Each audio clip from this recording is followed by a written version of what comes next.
Not every cough starts in lungs. Hello అండి, నా పేరు జ్యోత్స్న, నేను కన్సల్టెంట్ మెడికల్ ఆంకాలజిస్ట్. కాఫ్, దగ్గు అనగానే మనకి లంగ్స్ లో ప్రాబ్లం ఉంది అనిపిస్తుంది.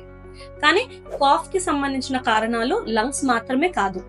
మనకి థ్రోట్ ఇన్ఫెక్షన్ ఉన్న, అలర్జీస్ లో, సైనసెస్ డ్రైనేజ్ ప్రాబ్లమ్స్ లో, అండ్ కొన్నిసార్లు యాసిడ్ రిఫ్లక్స్ లో కూడా కాఫ్ అనేది వస్తుంది. ఇదే కాఫ్ 2 weeks కి మించి పర్సిస్టెంట్ గా ఉన్నా, దాంతో పాటు కాఫ్ చేసినప్పుడు బ్లడ్ వచ్చినా, బరువు తగ్గినా, ఛాతిలో నొప్పి ఉన్నా మనం ఖచ్చితంగా లంగ్ క్యాన్సర్ అనేది రూల్ అవుట్ చేసుకోవాలి.